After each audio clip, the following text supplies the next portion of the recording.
সময়ের অনেক মূল্য আছে যুবক। তোমার সময়কে তুমি যখন দাম দিবে না, তখন দুনিয়াবাসী তোমাকে দাম দিবে না। তুমি যখন তোমার সময়কে দাম দিবে না, তখন দুনিয়াবাসী তোমার সময়কে দাম দিবে না।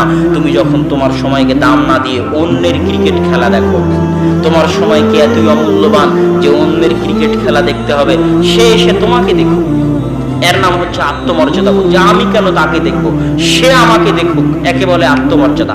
আমি কেন তার অনুসরণ করব, সে আমার অনুসরণ করুক, পারলে এর নাম আত্মমর্যাদা। আমি কেন পাখির জন্য জীবন দিব, পারলে পাখি আয়েশা রাদিয়াল্লাহু তাআলা আনহার জামা পরার জন্য জীবন দিক। আমি কেন শাহরুখ সালমানের জন্য জীবন দিব, পারলে শাহরুখ সালমান আমার নবী মুহাম্মদ সাল্লাল্লাহু আলাইহি ওয়াসাল্লামের অনুসরণ করুক, এর নাম আত্মমর্যাদা। আজকের যুব সমাজ তো জানে না। আমি মাঝে মাঝে দেখলে হতাশ হই। সৌদি আরবের মাটিতে যখন দেখি সৌদি আরবের যুবকরা মেসির 10 নম্বর গেঞ্জি পরে আছে, দেখা মাত্রই যতবার দেখি ততবার আমার মাথায় এই জিনিস কাজ করে, যতবার দেখি ততবার আমার মাথায় এই জিনিস কাজ করে যে এই মেসি যেই ক্লাবে খেলে সেই ক্লাবের নাম বার্সেলোনা, আর এই বার্সেলোনা ক্লাবটা যেই জায়গায় অবস্থিত সেই জায়গার নাম স্পেন, আর ওই স্পেনের মালিক ছিল এই সৌদি আরবের এই যুবকের বাপদাদারা। আল্লাহু আকবার। অথচ সেই অনুভূতি কিন্তু তার নাই, অতটুকু অনুভূতি শক্তি তার নাই। যেই মেসি, যেই রোনালদো, যেই বার্সেলোনা, যেই সমস্ত ক্লাব আমাদের যুবক সমাজগুলো দেখে এবং শুনে, এই সব ক্লাব ওই স্পেনের মাটিতে অবস্থিত। আর ওই স্পেনের মাটির মালিক ছিল আমার বাপদাদা। হাজারো আলেম ওই স্পেনে জন্ম নিয়েছে। হাফিজ ইবনে আব্দুল বার, হাফিজুল মাগরিব বলা হয়। মুয়াত্তা মালিকের দুইটা ব্যাখ্যা গ্রন্থ করেছেন, আল ইস্তিযকার আর আত তামহিদ। 463 হিজরিতে মারা গেছেন। তিনি হচ্ছেন স্পেনের আলেম। ইবনে হাজাম আন্দালুসি বিশাল বড় আলেম, মহান মুহাদ্দিস, তিনি হচ্ছেন স্পেনের আলেম। আব্দুল হক আল ইশবিলি অনেক বড় আলেম, তিনি হচ্ছেন স্পেনের আলেম। তাফসিরে কুরতুবি, তাফসিরে কুরতুবির নাম অনেকেই শুনেছেন। তাফসিরে কুরতুবির লেখক ইমাম কুরতুবি হচ্ছেন স্পেনের আলেম। এরকম স্পেনে হাজারো আলেম জন্ম নিয়েছে। ওই সমস্ত জায়গাকে, যেগুলো জায়গার মালিক মুসলমানেরা ছিল, সেই জায়গাকে অপবিত্র করে যে ক্লাবগুলোকে তৈরি করা হয়েছে, মুসলমানদের মাটিতে জবরদখল করে যেই ক্লাবগুলোকে তৈরি করা হয়েছে, সেই ক্লাব আর সেই সমস্ত প্লেয়ার নিয়ে মুসলমানের সন্তানেরাই লাফালাফি করে। এই জাতি যদি ধ্বংস না হয়, তাহলে কোন জাতি ধ্বংস হবে?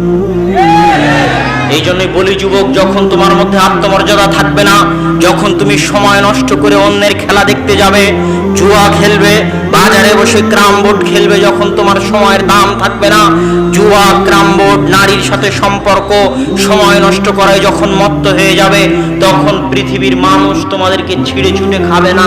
তো আর কাকে ছিঁড়ে ছুটে খাবে? তুমি তো নিজের সময়েরই দাম দাওনি, দুনিয়াবাসী কেন তোমাকে দাম দিবে? কোনো প্রয়োজন নাই দুনিয়ার মানুষের তোমাকে দাম দেওয়ার, যখন তুমি নিজের সময়কে দাম দেওনি। এই কথা আল্লাহ রাসূল বলেছেন যে ক্ষুধার্ত ব্যক্তি যেমন খাবারের প্লেটে ঝাঁপিয়ে পড়ে, তেমনই ঝাঁপিয়ে পড়বে। কেন আল্লাহ রাসূল? আমরা কি সংখ্যে কম হব?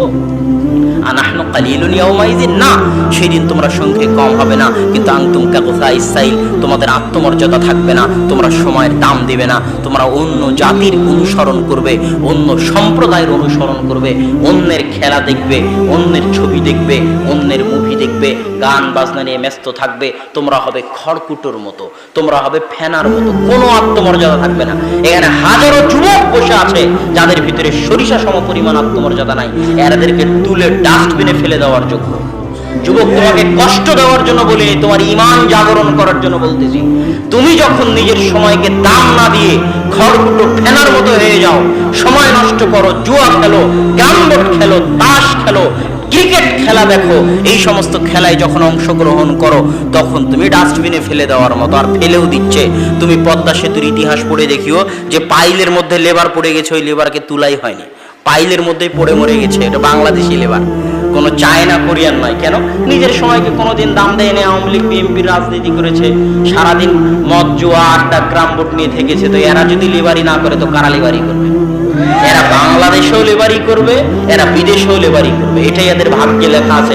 যতক্ষণ না নিজেরা পরিবর্তন হবে, ততক্ষণ বাহির দেশ থেকে মানুষ এসে এই দেশে বড় বড় চাকরি করবে, বাহির দেশ থেকে মানুষ এসে এই দেশে ইঞ্জিনিয়ারিং করবে, বাহির দেশ থেকে মানুষ এসে এই দেশে ডাক্তারি করবে, বাহির দেশ থেকে মানুষ এসে এই দেশে বিজ্ঞান হবে, আর আমার আপনার পকেটের টাকা তারা বেতন হিসেবে নিয়ে যাবে, আর আমরা আপনারা এই দেশেও লেবারি করব, পদ্মা সেতুতে বাইরেও লেবারি করব। কেন? জীবনে কোনোদিন বই খুলে দেখেনি, সারাদিন রাজনীতি করেছে, অস্ত্র নিয়ে মারামারি করেছে, গ্রাম ভোট খেলেছে, আইপিএল খেলেছে, বিপিএল খেলেছে, এরা চিরজীবন লেবারি করবে যতক্ষণ না পরিবর্তন হবে।